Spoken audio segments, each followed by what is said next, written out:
Well, good afternoon if you are in New York or somewhere in North America, Central and South America. Good morning in points further west. Good evening if you are in Geneva or Montsalvat or Berlin or Zurich or many other places in Europe and Africa. As always, special love to our friends, our loved ones in Ukraine. We think of you. We support you. Greetings to people all around the world. Welcome to Fred Plotkin on Fridays on Adagio, the place where classical music happens. Adagio is a video and audio streaming platform dedicated to supporting artists and to making classical music and opera available to music lovers all around the world. And my goal, one of my goals in this particular broadcast that I've done for almost 3 years, is to have guests on who inspire me. And the gentleman I have today is someone that I met in Helsinki quite a number of years ago, and we've not seen each other that often, but I followed his work, his very successful and innovative work through the years. Aviel Cahn is the general manager of the Grand Théâtre de Genève, the opera house and main theater in Geneva in Switzerland.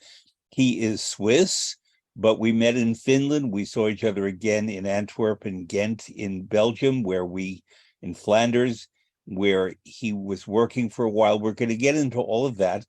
But first, Aviel, welcome. Good to see you. A pleasure to be with you. So tell me what's happening on your stage right now. We are rehearsing Parsifal, which opens next week. New production, a production actually that should have taken place in spring 2021. Pandemics didn't want it to happen, so we had to recast it, and I'm happy we have a wonderful cast here. We have a German theater director, Michael Thalheimer, who just staged a new Fliegende Holländer in Hamburg, and with whom I've done a Verdi trilogy in Flanders, a very successful one. And this was supposed to be his first Wagner production. As the pandemic shuffled it all, he did now just a couple of months before Hamburg with Kent Nagano, The Flying Dutchman, and now we're doing this Parsifal. And Jonathan Nutt is conducting. Jonathan Nutt, who was many years the chief conductor of Bamberg Sinfoniker in Germany, who is the chief conductor of the Orchestre de la Suisse Romande, which is the orchestra that plays also in the opera house here. And he's doing his first Wagner here, so it's quite exciting and great singers. Tanja Baumgartner, who is singing Kundry, Christopher Moltmann sings his first Fortas, lots of exciting singers. All right, let me start with Christopher Moltmann, because I obviously looked at the casting for your Parsifal before I wanted to talk to you. This is a new direction for him musically. I don't know if he's sung Wagner before. Fortas is quite a role. Was that his idea? Was that your idea? How did it come to pass that he would transition from Mozart and Verdi to a rather big Wagner? I think it was my idea. He didn't do much Wagner. I don't know whether he did something before. I should check. In any case, he's gone into more dramatic repertoire. In Frankfurt, he did quite some things. And his amazing Oedipe by Enescu, which he also did in the Paris Opera, inspired me. He did it also in Salzburg, I think, and it inspired me to see him in this. I've heard him in oratorio also in Bach, and know that he has a wonderful German. And in general, we wanted a quite elegical, elegant cast, not some Wagner barking. And I think he perfectly fits. So we have also young German bass of Egyptian origins, Tarek Nazmi, who is for me really the kind of new young German bass in the style of Georg Zeppenfeld, and it's really his Amfortas his Gurnemanz is going to be every word, every nuance, like Liedgesang. Well, one thing that caught my attention about you from the very first time we met, and I think it's fair to say that your programming, the way you approach a season, the way you approach a theater, is of a different and older style. You may disagree with me on that, and that I say it as a compliment, but than many of the managers of today. Now, you're not an old man at all, but I know of you that you have a very broad sense of history. You have read and studied what came before you in terms of opera management, in terms of singers and taste and so on. But one thing that I have especially noticed about you, that you tend to program seasons that group around a theme, and not sort of a light theme like Paris, everything's set in Paris, but big ideas. And the current theme for your season in Geneva is migrating worlds. Why migrating worlds, and which operas did you pick that express that? Several reasons. First of all, I think when did opera have the biggest impact on society? It was when it was the art form of the day, where the successes were those who were written in that moment for that society. And where, if you want, in the 19th century, opera had its broadest impact. Maybe today more people consume and see opera than in the 19th century, but still for the meaning. And I think there was a lot of political issues. Opera was something that was digesting the world of that day. Mostly today, opera in many places is looking back in something that happened some 100 years ago in a kind of historic thing. That was not the way the big composer meant their things to happen. And when we take Parsifal, of course, Wagner had a real intention for its society. And I think I try with themes that group an opera season, that we pick themes that people of today can relate to. We had, for instance, some season before, Make Love, ... which would see not war. So we did a lot of, we started that season with War and Peace by Prokofiev, for instance. We had augmented reality as a topic of a season here. And now we have migrating worlds, because I think it's really in the core of what's happening around us. And the second reason is I try to find also themes that connect with the place where I create the opera season for. And Geneva, of course, if we take this example, is really a city where migrating worlds really come together.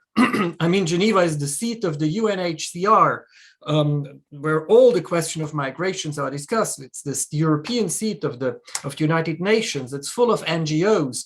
It's the seat of the International Committee of the Red Cross. So it's really a city where these questions are actually very present in the DNA of the city. So let's say it's a double reason why we would have migrating worlds.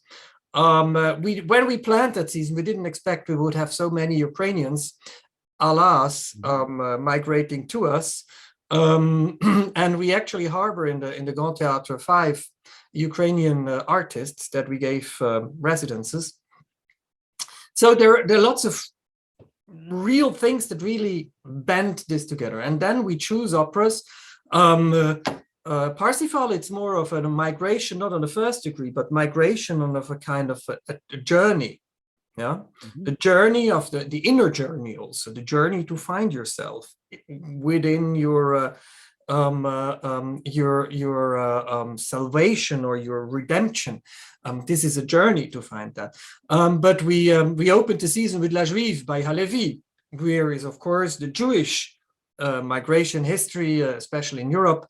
And we have, for instance, a world creation, which is called Voyage vers l'Espoir, a Journey of Hope, which is based on a film, a Swiss film that that won the Academy Award for Best Foreign Pictures in the early 90s, which tells the story of a Kurdish family that tries to emigrate clandestinely into Switzerland, which they are fooled by traffickers. And actually, it's a story that was filmed in the 90s, but actually the stories that happen every day, also on the Swiss borders, from North Africa or from the Middle East. So let's say on all different levels, this season is composed of contemporary creation, of historic operas of all different times and styles around the topic of migrating birds. In preparation for today, and because of this theme, started reading up about Switzerland and issues of migration, and discovered, and people, of course, should recognize that Switzerland is in the middle of Europe, bordering Austria, Germany, France, Italy. You can always pass through Switzerland if you want, and if you're able to. Switzerland has 25% of its residents are foreign born. But the way that you get to Switzerland is not by trying to creep in, let's say, that's a bad word, but arrive clandestinely. But if you have arranged a job, everything is done very legally. And I understand that people are made welcome and inserted into the system and receive health care and benefits and so on, if they have the offer of a job. And so therefore, in the United States, we talk about this all the time. People try to come here. There is a lot of work that's not being done right now in the United States because Americans don't want to do it. There are parts of America, such as upstate New York, that are underpopulated. People are leaving, and things are not getting done. Similarly, in Italy, a country that I know very well, there are great issues about whether people should migrate there, but a lot of the jobs, especially agricultural, but also in factories that used to be done are not being done. And the Italian economy is being affected. The American economy is being affected. I understand that the GDP in Switzerland is 133% compared to the US being 100. So we don't have to get too political here, but I was going to ask you something you raised about the fact that Geneva, which practically borders France and Italy, is a very international city. And your audience would have to be a different audience, say, than Chicago, which is a wonderful city. I love Chicago, but it's very diverse. Chicago is in terms of its population, but it's not in the middle of everything. It's not where everybody passes through unless you want to go to Chicago, and one should. Yes, Switzerland is, Geneva is a very international city. I also have to say that this very international crowd here, let's say the expats, they live in a kind of parallel universe also. These kind of international organizations have their very own life, and sometimes I have the feeling they're not really living here. Because they're coming from sometimes also very exotic countries. It's in the middle of it all, but it's also not easy because Switzerland is much more expensive than, for instance, France. When in the Opéra de Lyon, which is 1 hour, 1.5 hours away from Geneva, the most expensive seat is 110 euros. Then the most expensive seat in the Grand Théâtre de Genève is 240 Swiss francs, which is also around, actually right now, 240 euros. So you see that for all the neighboring regions that are around, there is France all around Geneva. It's quite expensive to come to Geneva to the opera. I would also say, yes, you can easily come to Switzerland to work.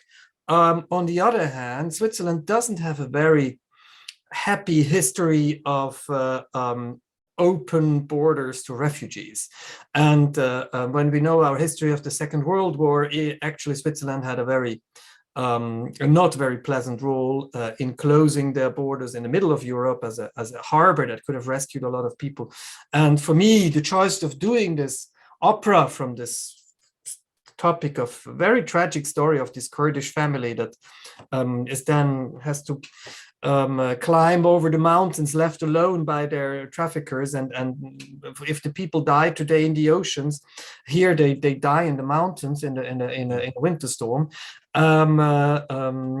So it's also a little bit for me also going back to the story that happened also 75 years ago in Switzerland, where lots of refugees couldn't get in legally. And my own grandfather actually was, he had success.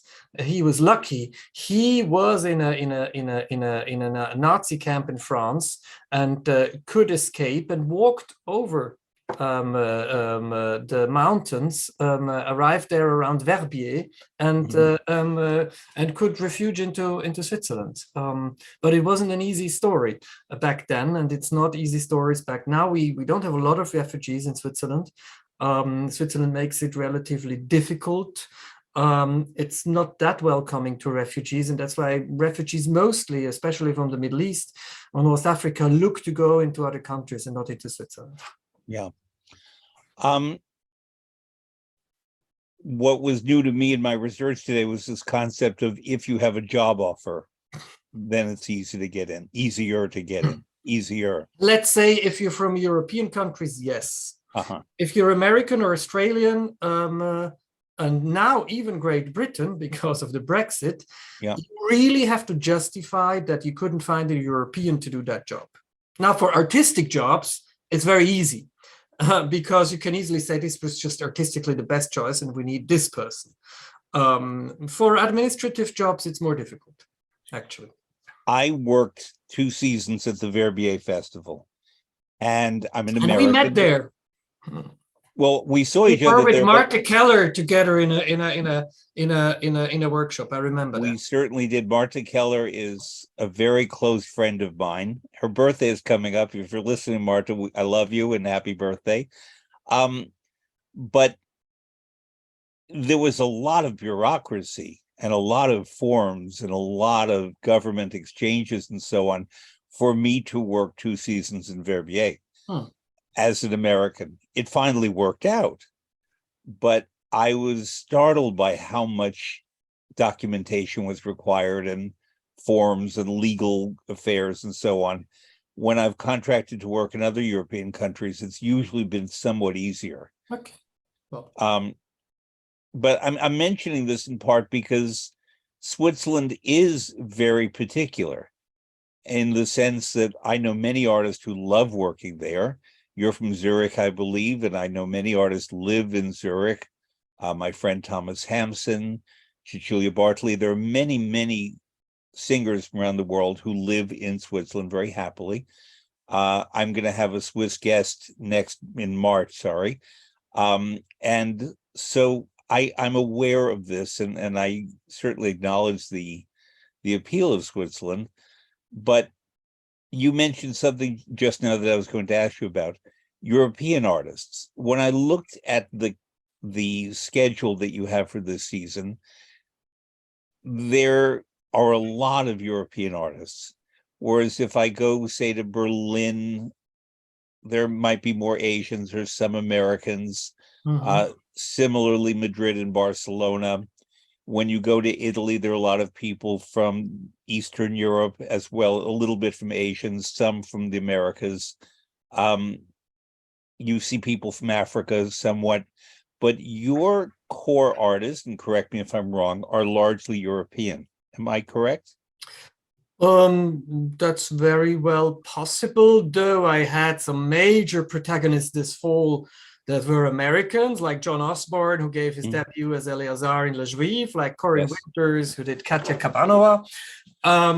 So I'm just looking for artists that I find thrilling as singers and as actors, and also people, let's say, not opera singing machines, but really a reflective, intelligent human beings of today.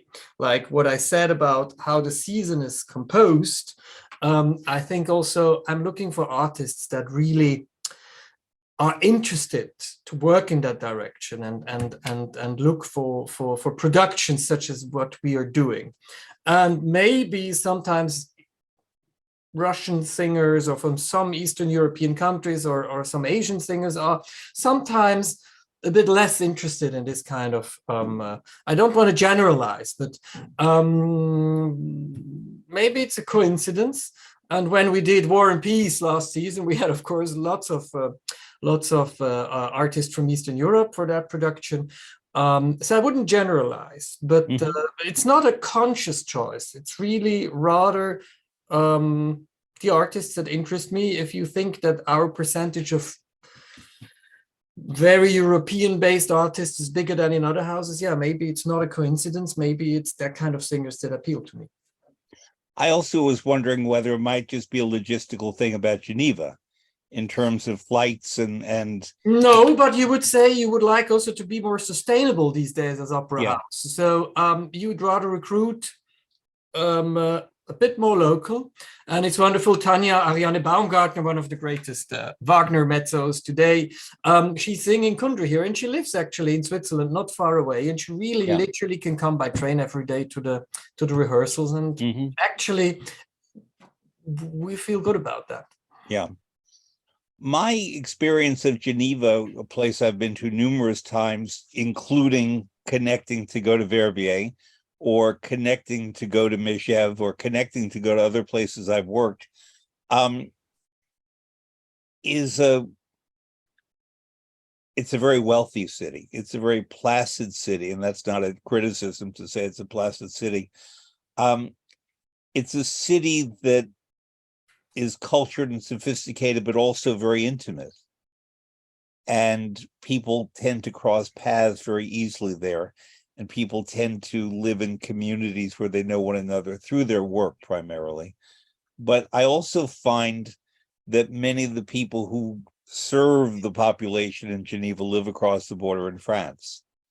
And there's this particular dialogue, Geneva being a French-speaking city, between Geneva and surrounding France. It's very particular. It's a Would very you talk interesting about that? deal because, of course, as I just said with my example about the Opéra de Lyon, um, you can have a Swiss salary in Geneva, but work with French, live with French lower costs in the surrounding France, means that your rental costs are much lower. But you have a Swiss salary that would connect to a Swiss standard or cost of life. So that's actually an interesting deal. And a huge part of my employees here in Geneva Opera, especially technicians, but also chorus members, musicians in the orchestra, they live on the French side. Yeah. Some people also prefer it to the French side, or they're French and they're in the French social system, and it's more interesting for them to remain there for their families and kids. Many reasons, but yes, the salaries in Switzerland are Swiss salaries, of course. Yeah. When I've worked in Geneva or on Lake Geneva in towns nearby, I confess that I go over to France to do my supermarket shopping because the money goes much further there, and then I come back over. The question about that is, how does that affect the Swiss economy if, in effect, people are going over the border to France to save money? I don't know. I think it's, as you said, it's a very wealthy city, and I think there's still enough people around who shop here. Or do occasional shoppings here, and for the weekend sometimes they go over the border. Not to forget that you cannot just bring anything in masses into Switzerland without paying taxes. So if they control, and they do control on Swiss borders, as the borders for especially food are not open borders between Switzerland and France, for instance. So for everything that is milk, meat, cheese, fish, when you have too much of wine, alcohol, you would be taxed Swiss VAT. Or it's at some point prohibited to bring in too much meat. That's protectioning, of course, the Swiss production. Yeah. Not always that easy, but let's say I love, not so much for the cost saving, but France has much better markets. And Saturday and Sunday, you find the most lovely markets with the best possible fish and cheese and vegetables and fruits, much more interesting than in Geneva. So it's not just about the money. Sometimes the offer is more exciting. That's part of why I go over as well. The chicken is better in France, I can say that. Le poulet. You can buy them here as well, but they cost the double. I know. But I want to go back to this concept of thematic seasons. I visited you a number of years ago when you were working at the Flanders Flemish Opera, a particular company, a very fine company, because it divides between two cities, between Ghent and Antwerp, and builds productions that usually are seen in both theaters. You, I believe, were very attuned to that particular audience. People know that Belgium is a bilingual country of Flemish and French and multicultural. And we were talking before about cities that are international. Brussels is certainly one of those. Antwerp is very international. Ghent is more domestic, but of a very different flavor from Brussels. The season that you were doing then, if I remember, was based on belief. And one of the operas that you were doing was Lohengrin, which is one of my very favorite operas of all. Was it Lohengrin? I think the Belief season had I also went to La Forza del Destino. Yeah, Forza del Destino, which was with the same director that is directing actually the Parsifal here now. Mhm. Now the Belief season, in my opinion, had Parsifal and not Lohengrin. Okay. I did Lohengrin in my very last season in Flanders. But they are related. They all related to True Belief, yes. We had also it was the Verdi Wagner year, and we had Lohengrin's father is Parsifal. yeah, indeed. So it stays in the family. Yeah. We had back then we had Nabucco and Parsifal Yeah. back to back. Right. Because it was the Verdi Wagner year. Mhm. And so let's say first Verdi, last Wagner. And we had a production in the middle by famous Flemish visual artist, theater maker, choreographer Jan Fabre. Back then, now he had some issues with harassment and Me Too, but back then he didn't, or we didn't know. And we did a wonderful production with this incredible artist who didn't direct many operas. He did a Tannhäuser in Brussels.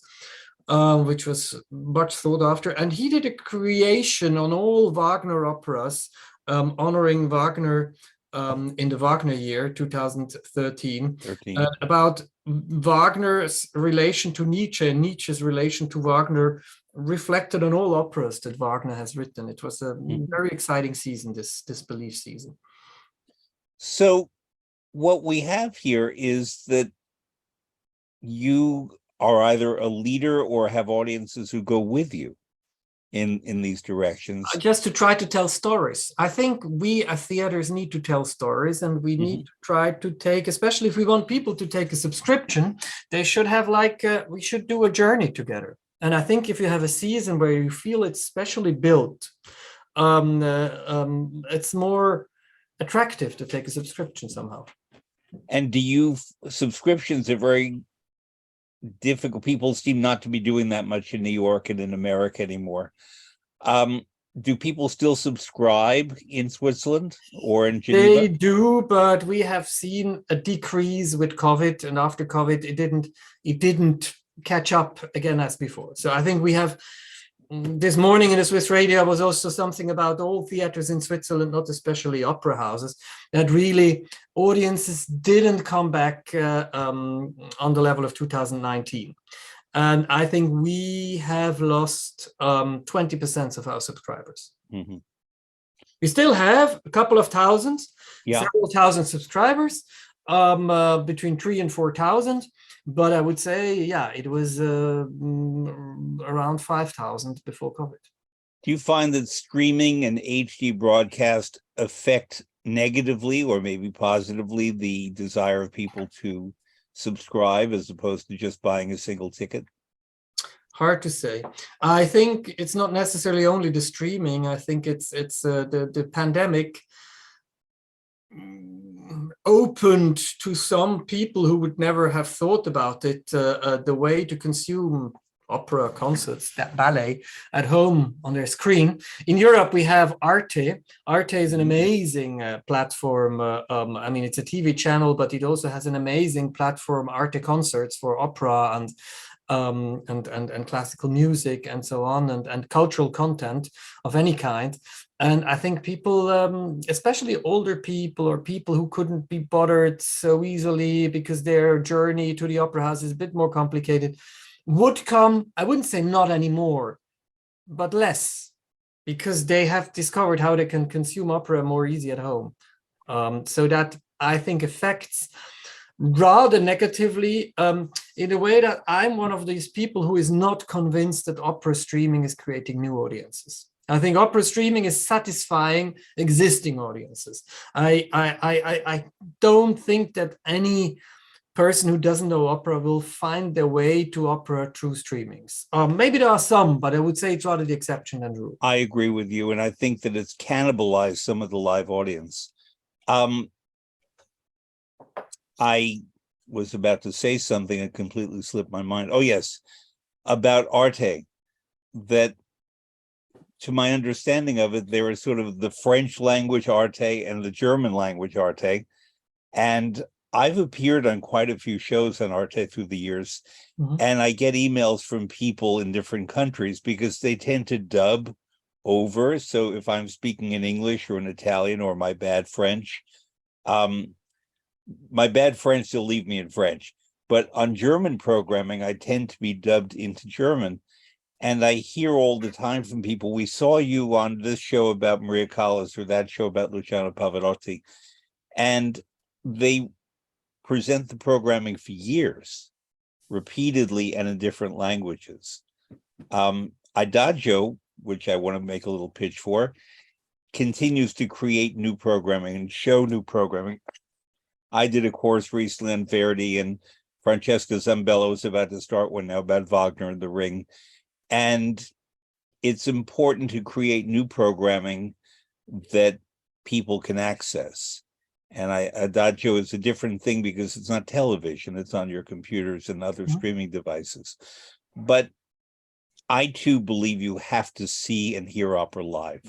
Otherwise, it's not opera. It's a report from the stage. It's kind of like watching a football match, that someone is deciding what you see and hear and how you see and hear it.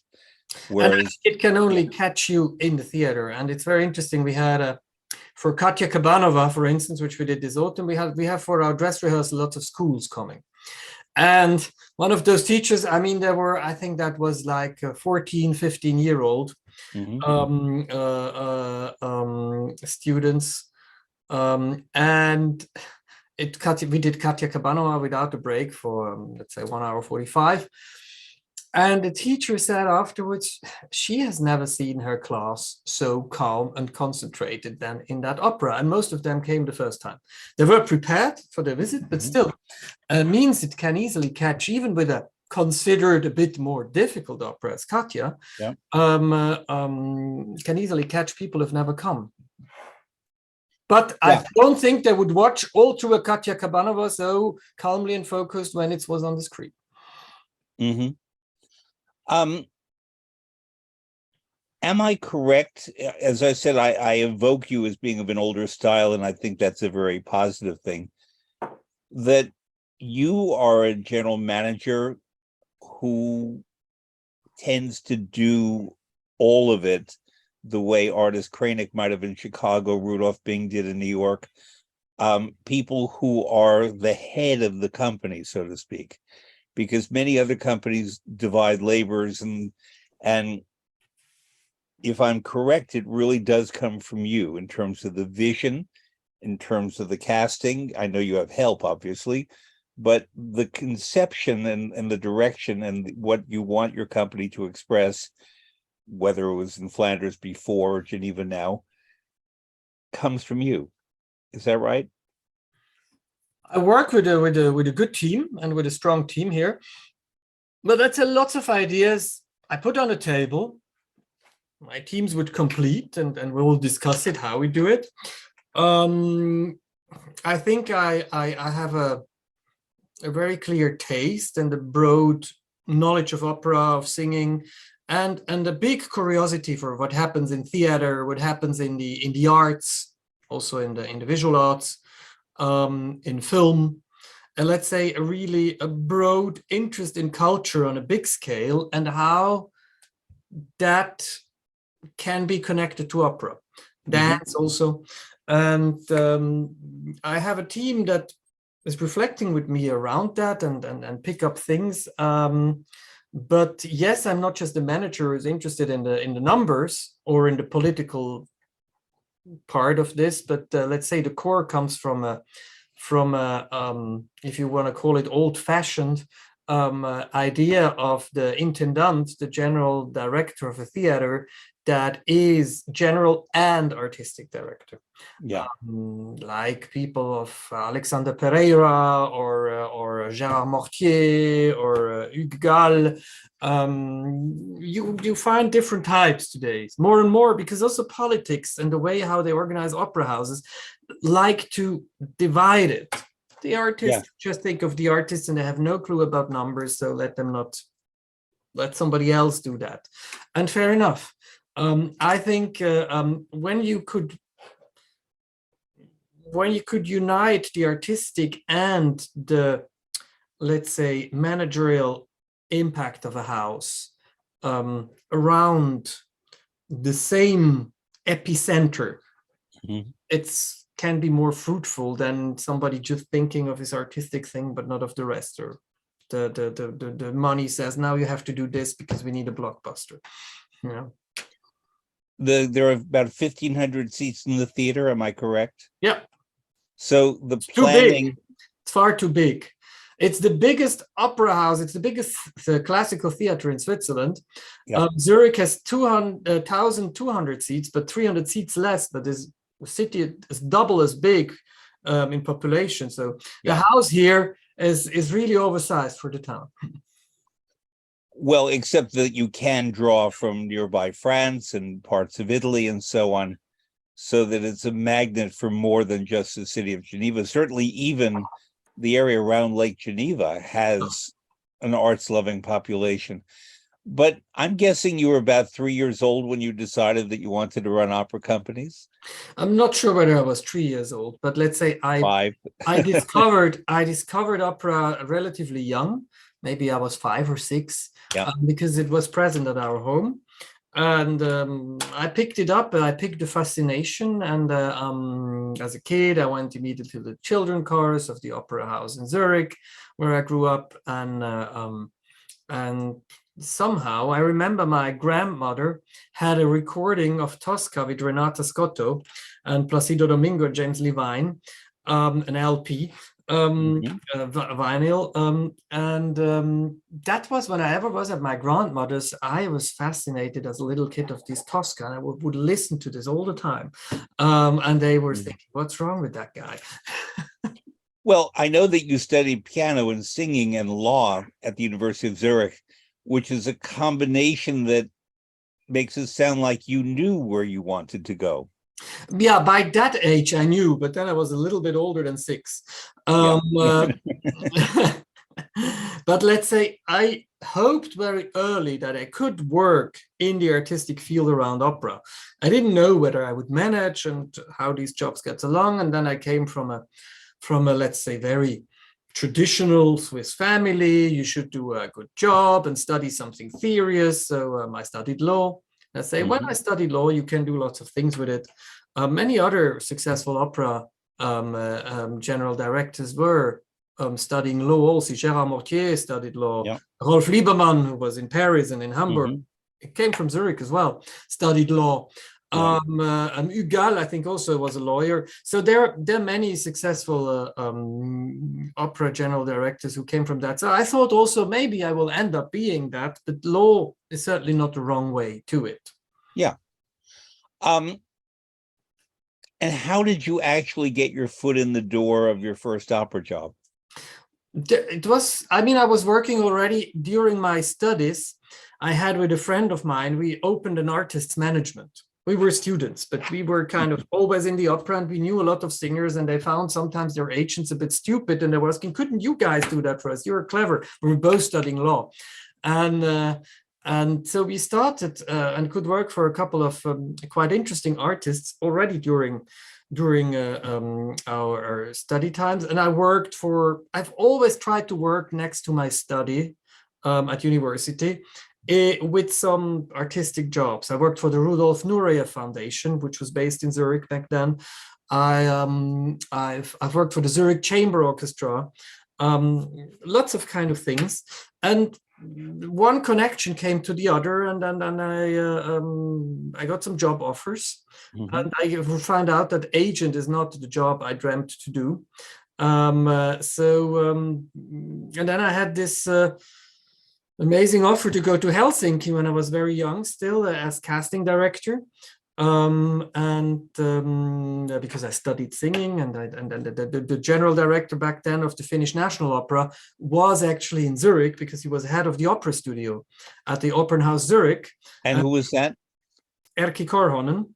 Oh, sure. I know Erkki very well. And I knew him in Zurich, and then he said, actually, I need somebody with a fresh mind to do casting there in Helsinki.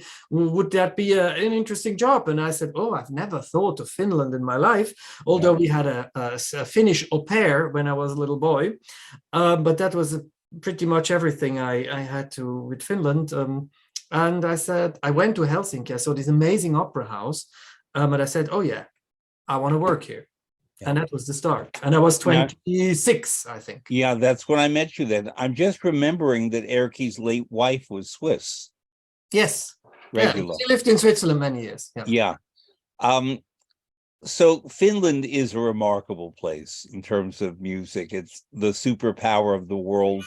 For a population of 5.2 million, there's really nothing like it anywhere. In the Sibelius Academy and the concert halls and the broadcasting and the passion. All those orchestras.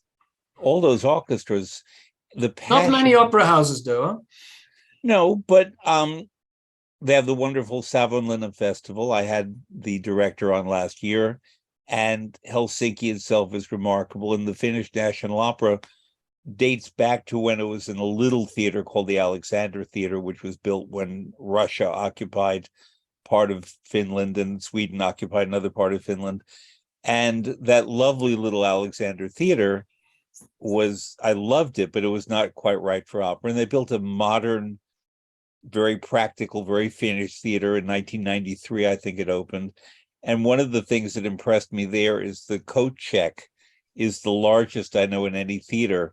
Everybody gets to leave their boots because there was a lot of snow in Finland, and it's beautifully organized, and the backstage space was ideal for opera production, and they really do a great job. And it's down the street from the broadcasting studios and near the Sibelius Academy. It's beautifully planned, and one of the productions that you were involved in, I don't know if we ever really discussed this, was Rossini's Il Viaggio Rems, directed by Dario Fo. And the part that I don't know if we ever discussed, I was his assistant director on a production in Milan many years earlier, in the Teatro Nazionale, L'Histoire de Soldat by Stravinsky. So I got to work with him then, and a brilliant figure. Would you talk about Dario Fo? Not many people get to talk about him. Now that he's dead. It was a lovely experience. It was my idea, actually. I suggested to Erkki, why don't we do, he wanted to do a Rossini cycle, and I said, why don't we do Viaggio Reims with Dario Fo, because he's such an amazing mind, political mind also. He was this kind of universal artist in a Da Vinci kind of style, like some others. And I've seen his Rossinis in Pesaro, and he did some in Amsterdam. And it was an exciting encounter. He was a real mensch, as you say, in America. Funny, witty, friendly, a kind of Italian communists, like only Italians can be communists that way. And also his wife, Franca Rame, was an amazing actress. Great actress.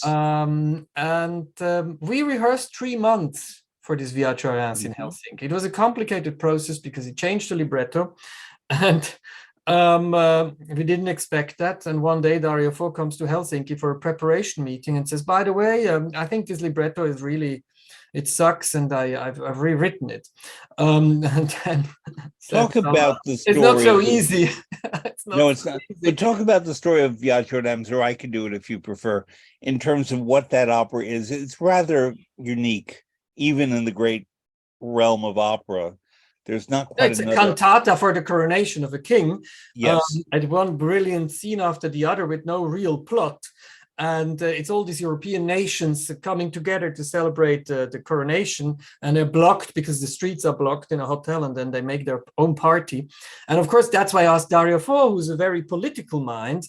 And these were the Berlusconi government times, and he was very anti-Berlusconi, of course, because Berlusconi is right and Dario was very leftish, and he changed that libretto to become very satirical about Europe.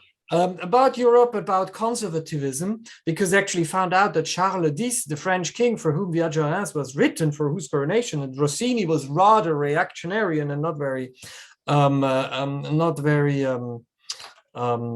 open to the new political developments.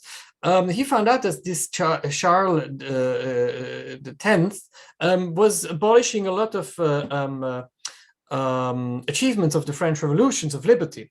And so Dario said, we cannot just celebrate this guy like this. And he changed the libretto in a way like that people that day would saying he was making a démontage of Berlusconi in talking about Charles X of France of the beginning of the 19th century. We had some technical problems because the text of Dario Fo, of course, didn't really correspond so easily to Rossini's music. Yeah. And then, though, if you have a Nobel Prize winning artist, Dario Fo won the Nobel Prize of Literature. You can't just say him, this is bullshit, go on with your libretto. So we really, we met with Philip Gossett, who was unfortunately also not with us anymore. Yeah. And he, I asked him, Philip, do you think we can do that? And Philip found this very exciting. He said, we know Rossini. Rossini has used this music of Viaggio a Reims also already in several other operas and other texts. So why couldn't we adapt another text to that music? And we made it possible. And it was one summer in Pesaro. I think a year before, I spent 2 days with Dario Fo and Philip Gossett and the pianist in a room in the Conservatorio Rossini, and we adapted those texts. It was an amazing experience. And I loved it. As it happens, I don't think we've ever talked about this. I worked on the original modern revival. Oh, with Abbado. Because with Abbado and Luca Ronconi and Samuel Raimi and Katja Ricciarelli and all kinds of people, Ruggero Raimondi, Lella Kuberli, an amazing cast. Because that opera had in effect been lost. And when the Rossini Festival was sort of beginning to gain ground around 1983-84, they decided to start with a bang, which is to say not with William Tell or Semidamide or Barbara Seville, but something that would really be a found work. And so they devoted a great deal of time to it. And Alberto Zedda, with whom I want to talk to you about in a minute, who was sort of the person who channeled Rossini's spirit and soul in modern times, was very active in it. And it was a huge success. And I put it down primarily, of course, to Rossini, but also to Claudio Abbado. And I mentioned Abbado, who I revered, because I asked my guests to give suggestions from the Adagio catalog of works and of artists who they are inspired by. And twice you presented Claudio Abbado and once Alberto Zedda. So funny coincidence, actually. Yeah. Talk about, you have two things with Abbado that I adore. One of them I actually worked on. You have Kovanchina, the Prelude, conducted by Abbado, by Mussorgsky. Why that? I love that music, but why Kovanchina? It's one of my most beloved operas. Kovanchina, I produced it in Antwerp. We did a great production with David Alden and Dmitry Yurovsky conducting. I'm going to do it also here in Geneva in a couple of years. And I think it's also an opera, that's why I choose it right now also, that is so much in the core of what's happening with Russia now. Because actually Kovanchina is talking about two forces in Russia. One that wants to open up to Europe and Europeanize. That's what Russia tried to do since Gorbachev till some point in Putin's regime. And it talks, on the other hand, of those people who want to shut the borders and have an old Russia in pure Russian style and be rather hostile to all that is the European culture. They're called the ideas. Old Believers. I love the term. The Old Believers. And this, but also the two politicians, let's say, they're also politicians, Khovansky, and Golitsyn. And so you have this, I think this opera is so extremely interesting these days and what it talks about. And then the music, especially in the Shostakovich orchestration, I'm not such a fan of Rimsky-Korsakov, and also the Stravinsky ending is so powerful. And I think there is no recording that is as beautiful as this production that Claudia Abbado did in Vienna, I agree. who they live recorded. And I think the way Abbado, I prefer it to any Gergiev recording of it, because it kind of gives it something sublime. And I prefer very much Chovanshina to Boris Godunov, and I think this prelude to Chovanshina is almost impressionist music, avant la lettre, ahead its time also. Yeah. And yeah, so when I was very young, I saw this on television. So one thing for opera streaming, I saw it on the Austrian TV when I was a kid, and it totally captured me, and it never abandoned me since. And it ends with a fire that would do Wagner proud. Yes, it's a real Valkyrie. The fire at the end, I don't want to spoil it for people who don't know Chovanshina, but it's a fantastic opera. Now, you're the first guest I've had who's mentioned Chovanshina. Many guests have mentioned the wonderful Simone Boccanegra that was done by Giorgio Strehler. You may know that I was his assistant at La Scala, and that was one of the productions I got to really work closely on with Capuccilli, Freni, Ghiaudov, Carreras, Abbado conducting. And so I think it's as near a perfect production and recording as one could think of. You picked Capuccilli singing as Boccanegra. Why Capuccilli? Well, it was one of my heroes when I was young, and I happily could also see him live a couple of times. Yep. And I just think the way the vocal generosity and elegance he sings that, which is one of the most heartwarming pieces of music Verdi has ever written, this chorus scene, Plebe Patrizi Popolo, it's just unmatched. I agree. We have similar taste. Many people have chosen, and you did too, Carlos Kleiber conducting Der Rosenkavalier. Is it Kleiber? Is it Rosenkavalier? I believe it was in Munich and Bavaria. It's the combination. Actually, you would find no audio recording of Kleiber's Rosenkavalier, but the DVD he did, the filming they did in Vienna, and this is a rare recording he did in.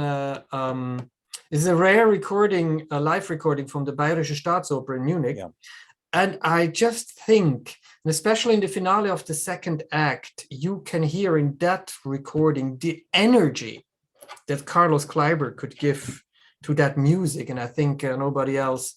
I haven't heard it with that kind of energy. You have it also the drive that he has in the opening of the opera's first act. It's quite unique. So I didn't choose it particularly for Rosenkavalier, which is not my most preferred opera. I think just the way the electricity Carlos Kleiber can give to that music in that particular piece. You might find it also in his Fledermaus overture, but then I think Rosenkavalier is more interesting than Fledermaus. I find it more in his Traviata. Yeah, also. Yeah. That's where I find that energy. Unfortunately, I've never seen him conducting live. That's one of the big regrets. So I'm going to tell a story that when I was performance manager of the Met, I accumulated a huge amount of time that I would not be paid for because that's how it worked. So I permitted myself a long vacation in Argentina before I finally left the Met. And when I came back from Argentina, Kleiber was making his Met debut. And Bruce Crawford, who was then general manager, sent a memo out that nobody is to talk to Maestro Kleiber. He's supposed to be left alone, and no one's bothering him at all. And I didn't see the memo because I was working at the Teatro Colón in Buenos Aires. And when I came back, as I would with any artist, I went and introduced myself to him, and I said, as performance manager, Maestro, I'm here to help you, and anything that I can do, it will be my pleasure. And he said, how very nice. No one here talks to me. I don't know what's wrong. And so we would go out for, drinks and the meal and so on, and talk about music and so on. And when it was found out that I was doing that with Maestro Kleiber, I was called in and told, you're not allowed to do that. As it happened, I was scheduled to leave the Met anyway. But I explained that he's very happy to talk to people. And it was not a problem because famously he was considered fickle and, might leave a theater or whatever. But he was as sweet and as gentlemanly and as fascinating as one could hope for. Similarly, another artist I love is you picked is José van Dam, the bass baritone from Belgium, singing Messiaen. Would you talk about Van Dam? Yeah, Van Dam is one of these exemplary artists where the connection between word or text and singing without losing any kind of elegance and refinement is united. And I happily could see him in several roles. Also, I met him personally in Belgium and in Switzerland. And unfortunately, I never worked with him because he was kind of already almost over with his career when I started, or at the very end. And Saint François d'Assise, I think, is one of these relatively contemporary, it's also almost 50 years ago that it was created, opera that I think is really, can be a life-changing experience. And we plan to do it. We should have done it in my first season in Geneva, Saint François d'Assise. We're going to do it, I hope, next year in 2024, the production we planned. And I just think you could pick many things with Joseph Van Dam, but I think the choice of proposing an opera like Saint François d'Assise and the way Joseph Van Dam was singing that, most people know Joseph Van Dam from his Hans Sachs or from his I don't know, many French Leporello for me. Mm-hmm. Yeah. And then he also did this. I think it's, and also it's in Pelléas et Mélisande, he was fantastic in Pelléas et Mélisande. Yeah. In both Golo and Arkel. Yes. Yeah. Now, there's a particular memory I have of José Van Dam. He was very beloved in New York, and after he was no longer singing opera here, he came to do a recital, I believe at Alice Tully Hall, but I'm not 100% certain. And obviously I got a ticket, and he had a cold, a cough. He just was not well, and decided to do the recital anyway and informed the audience that he was ill but wanted to continue. And the artistry that nonetheless was summoned despite the infirmity made it a brilliant concert. It was not musically the best one I've ever been to, but artistically it was one of the great nights I've ever had in the theater, because in the absence of his breath and his need to cough a lot, he changed the expressiveness of the leader that he sang. And it was, to me, a real lesson about how artistry can transcend illness sometimes. And it was, for me, a wonderful night on many levels. Giuseppe Giacomini is someone that you picked, singing from Puccini's La Fanciulla del West. Is it Fanciulla? Is it Giacomini? It's Giacomini. Fanciulla is an example. Could have picked others.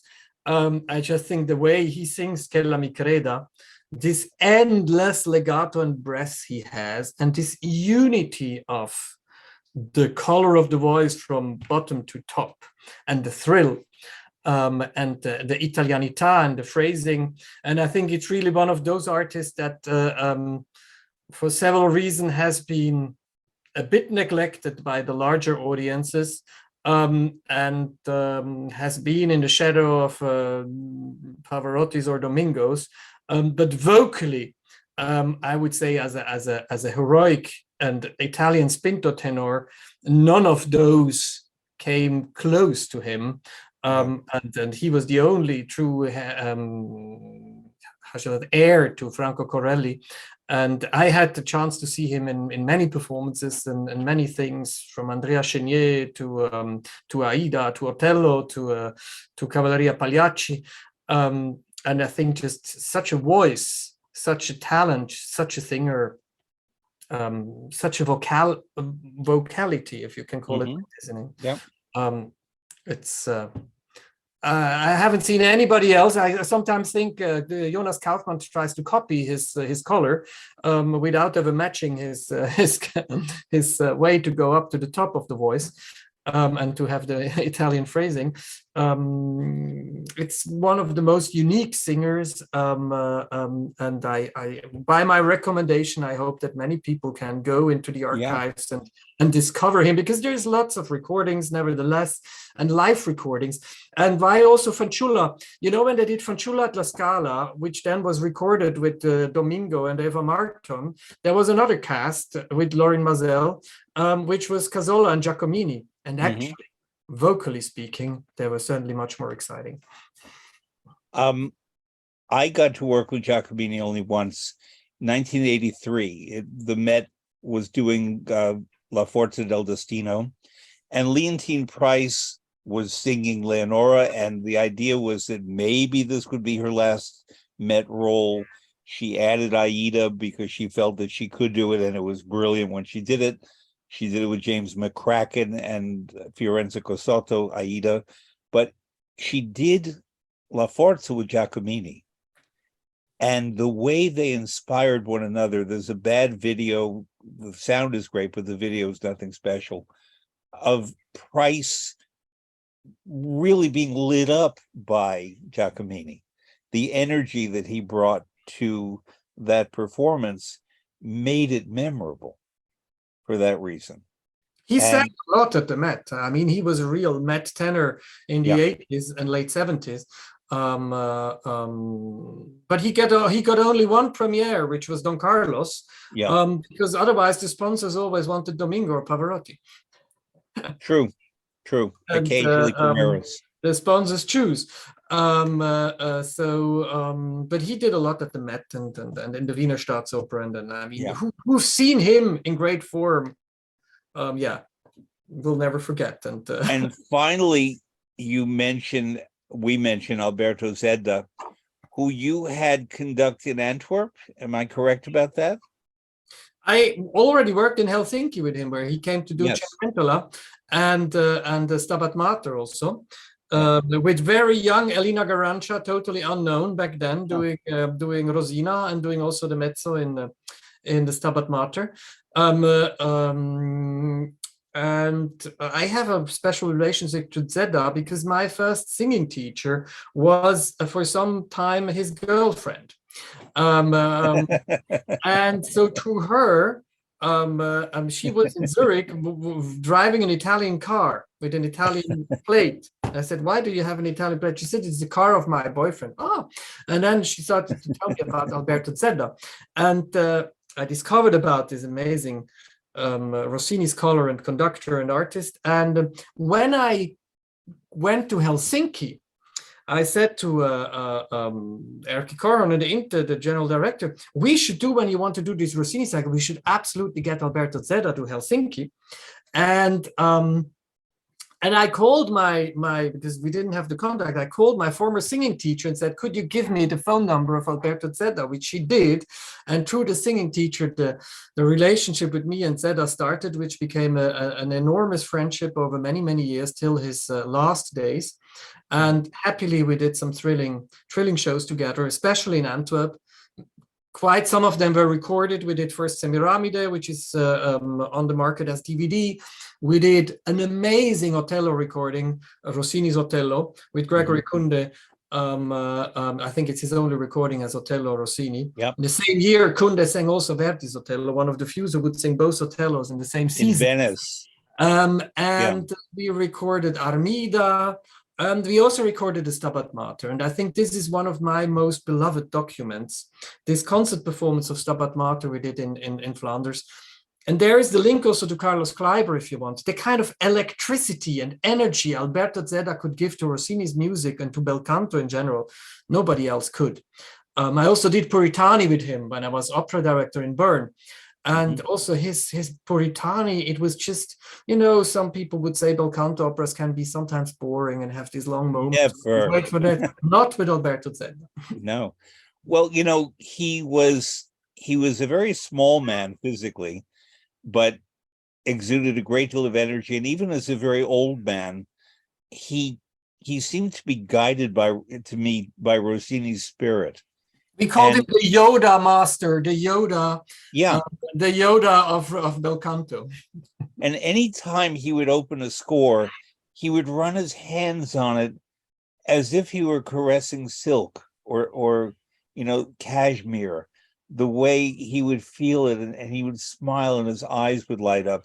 And he, for many years, would take the likes of me, and perhaps you as well, and just sit down and go through a score and talk about something. And when he was working often with Philip Gossett on critical editions, he would have one young person be the slave to do all the grunt work, which we loved. And mine was Il Turco in Italia, but everybody got their own Rossini score to work on. And these are the people, and this is why I'm mentioning him and Giacomini, and to some degree Jose Van Damme and Kovanchina, because in Capuccilli, the things that you picked speak very much about your taste and your inspiration. And that's why I wanted audience members to come to understand you better. There are a couple of other things I want to ask you. One is the particular position of Geneva means that there are many people nearby who have worked in the arts, in opera and music, who are now in retirement, or you have, is Parsifal calling? No, I'm seeing on the screen what's happening. It's fine. Okay. No accidents on the road. The knights are gathering. Okay. Or is Kudry washing someone's feet? What's happening right now? I don't see quite. I think maybe there is the break and they're still correcting some lights. Okay. That's why I was curious what's happening. Anyway. But one person I'm thinking of is Richard Bonning, the great conductor lives and here next scholar. door. Yeah. He lives very close by. I've been to Les Savants, their home where he and Sutherland were, and Noel Coward lived near there, and Charlie Chaplin lived near there. It's rather amazing the people who live close to Geneva. And have you ever engaged Bonning for any kind of classes or coaching or expertise as someone who really, really knows bel canto the way few people do, but also Massenet he specializes in? Have you thought? I didn't. I don't know how fit he is. And on the other hand, we don't really do master classes here at the Opera House. Yeah. We don't have an ensemble, or we don't have the. He came to a couple of shows here. When we did Les Huguenots in my first season, he came to the premiere. I think he wanted to come to La Juive, but I think eventually he didn't. I don't think he's in very big. I mean, I don't think he's sick, but he's an old man. He doesn't move around that much. Yeah. No, I couldn't. But happily I met him, and I could host him in my opera house. Well, here's a tip: if you ever think to do Verdi's I Masnadieri, call him. I think you'll find it a very interesting experience, and not many people can talk to you quickly about I Masnadieri, but he really can, and I would recommend that. Good. The other thing is, we're talking about Italianness in Zurich. Nello Santi is someone who people either know or don't know, but he was sort of a grand old Italian conductor in the old style. Yeah. Did you ever work with or interact with Nello Santi, who spent a great deal of time in Zurich? Yeah, I knew him very well. He was a friend of my father's, and I met him when I was very young, and then I've seen numerous performances with him. Know his kids, his wife. I've never worked with him because when he was older, he would insist to come to conduct. I wanted to bring him to Helsinki. He would insist to engage his daughter for the main leading soprano roles, which not everybody was as convinced of as he was. And so it never worked that we worked together, but we knew each other and appreciated each other. And when I had the ambition to become a singer, still I sang once for him also, and asked for his advice. Yeah.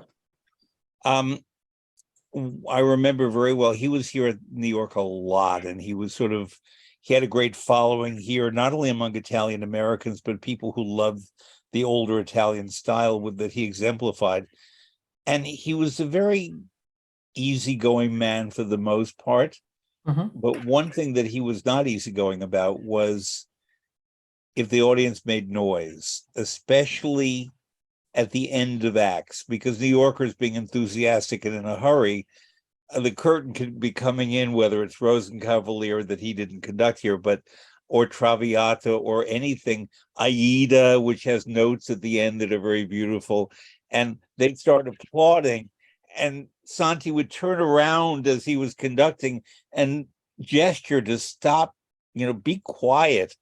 And one time he got up and he said, Verdi wrote those notes too. You're supposed to hear them.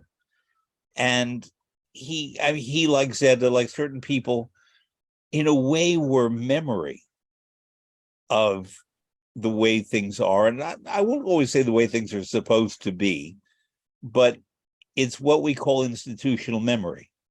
And even if you don't agree with what the memory is, you need to know what it is to then go in new directions to make your own artistic choices. And although you are still a young man, I see you as one of the bearers of memory. I would like to be one of those bearers of memory too. And it's very important, just because there are younger people in opera who work in our profession who may see things on YouTube, but otherwise they don't get the memories and the traditions that they need to know as I believe. We just live in different times. I think today we have all this huge choice of Baroque operas and maybe also lots of contemporary stuff, which didn't exist in the 60s or 70s on that way.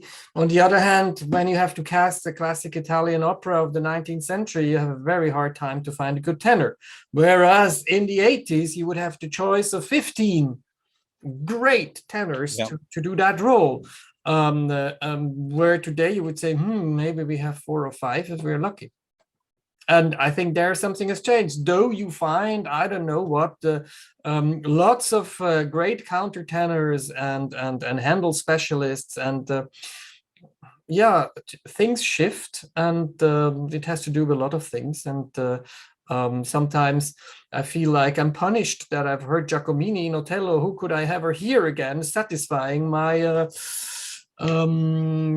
what I'm looking for in a great Otello, because who sings it like that today? So it can only be less good, which is of course also on a way a pity. But I always approach, when I teach opera and share opera, that it may be older to me and I still love it, but to the person I'm with, it may be new. So a couple of days ago, I took someone to see Elisir d'Amore at the Met. It was the first time he'd encountered an operatic comedy, encountered Donizetti, encountered the singers on the stage. And for him, it was a deliriously happy experience. It was a great performance because it was new. And I always have to bear that in mind, that yes, I worked with Pavarotti on Elisir, and I've heard all kinds of tenors in that. But for many people, it's their first time, and we have to honor that. Yes. So I have a final question that grows out of a lot of what we discussed. That could you ever program an opera that you just don't care for, but it may fit into the theme or the concept of the season you're doing? Yes. Give me an example. I don't like every style as much as other. Yeah. I think it would be very wise and intelligent to offer that kind of piece in that kind of context. And it might not be the opera that I would, for my pure personal taste, prefer out of many others. But I do. I think I'm not just living out my own private personal taste here. I have a responsibility to lead a theater with public money and make an exciting project for a large taste and interest, and not just my personal one. I meant to ask, does the Grand Théâtre de Genève have a music director? No. because we don't have our own orchestra. We have the Orchestre de la Suisse Romande, which plays for us, but it's a symphony orchestra of the region. And its music director is Jonathan Knott, the British conductor, and he conducts like the Parsifal now, but he's not at all in charge of the music management of the opera house. So I can't wait to get back to Geneva. You are most welcome whenever you're gonna leave New York again Thank to you. come back to visit us in Europe. You do very inspiring stuff, and I follow from here what you're doing, because we need ideas in opera, and not stupid ideas, but ideas that evolve from a sensitivity to the art form, but also to the world that surrounds us. And I don't think I've said this to you before, but I think you do it better than almost anyone else. Thank And you so much for I the want flowers, to- and I'm looking forward to see you again soon, either Very good. in New York or back here in old Europe. Very good. With pleasure. Aviel Cahn, thank you so much. Bye-bye to New York. Bye-bye.